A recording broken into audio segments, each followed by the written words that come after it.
doesn't.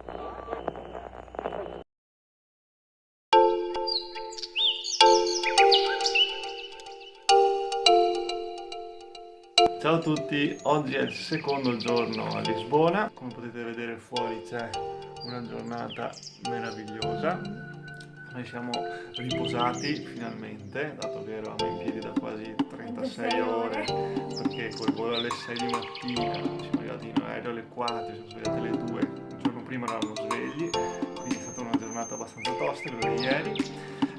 Oggi invece si parte e rimaniamo qui in centro a Lisbona. Abbiamo un sacco di cose da vedere, come vedete dal nostro programmone che abbiamo fatto prima di partire, la giornata ricca.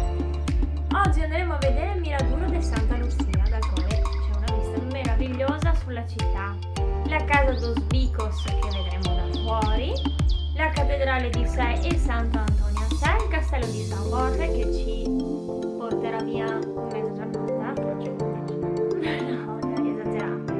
São Vicente de Fora e lì vicino c'è Feira da là dove semplicemente facciamo salto lì, è un mercatino delle pulci, interessante. E se facciamo il tempo oggi ci prendiamo avanti e andiamo a vedere il museo degli azulejos, appunto, che sono quelle piastrelle colorate che si vedono nella maggior parte degli edifici.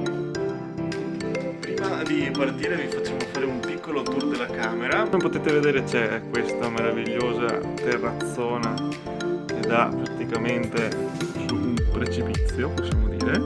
Questa è la camera. Eccoci qua, questo è il bagno, guardate che meraviglia, doccia vasca, c'è di tutto e di più. Ma la cosa più incredibile, Il telefono davanti al non water. non si sa mai. E soprattutto, L'impianto stereo. cioè, da qui esce la musica.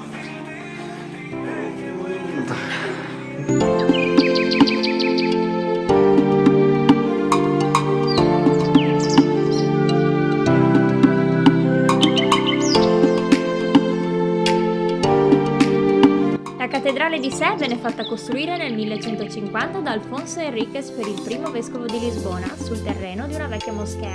Distrutta da diversi terremoti, subì notevoli trasformazioni e oggi è un insieme di vari stili architettonici.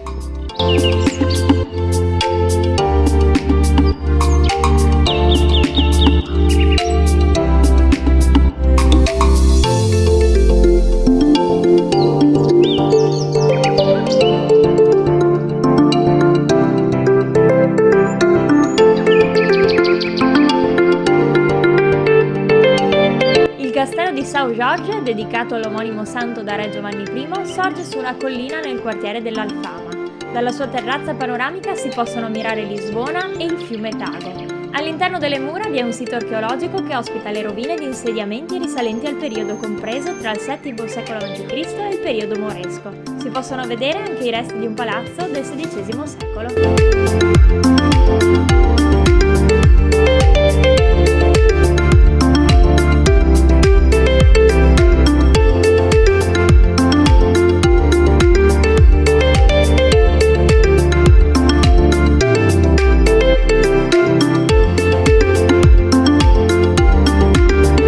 Grazie a una camera oscura ricreata all'interno del castello, attraverso un sistema di lenti che vengono fatte ruotare per riflettere le immagini della città su un telo bianco, i visitatori possono ammirare Lisbona rimanendo all'interno delle mura.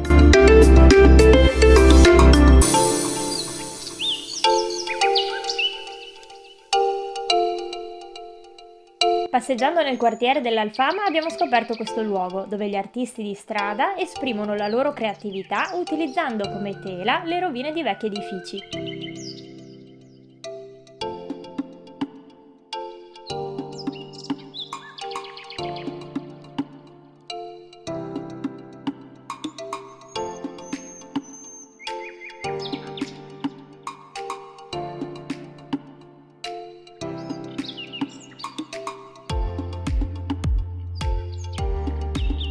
Il Museo Nacional do Azulejo nel 1509 era il convento di Madre de Deus. Oggi è invece la sede del Museo Nazionale delle Piastrelle, che singolarmente o in pannelli illustrano l'evoluzione di quest'arte da quando fu introdotta dai Mori ai giorni nostri attraverso l'influenza spagnola e successivamente la diffusione di uno stile tipico portoghese.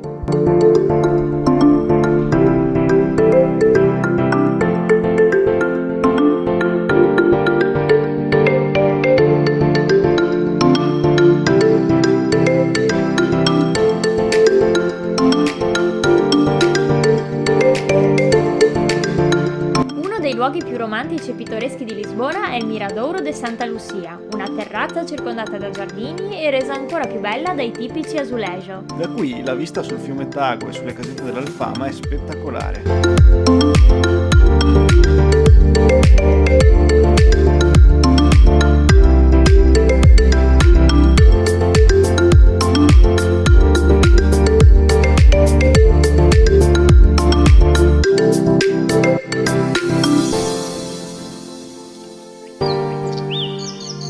Ci troviamo nella maestosa Praça do Comércio, anche conosciuta come Terreiro do Passo, piazza del palazzo, perché proprio qui si trovava il Palazzo Reale Ribeira, distrutto dal terremoto del 1755. Dopo questa catastrofe fu completamente ricostruita per volere del marchese di Pombal.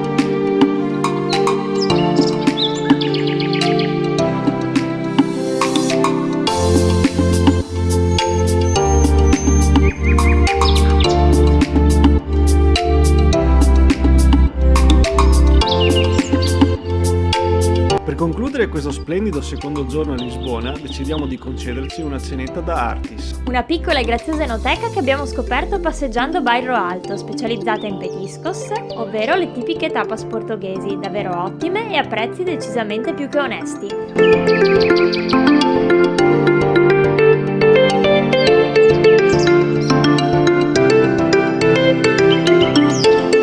Se il video vi è piaciuto mettete un mi piace e iscrivetevi al nostro canale. Presto arriveranno nuovi video, perciò continuate a seguirci!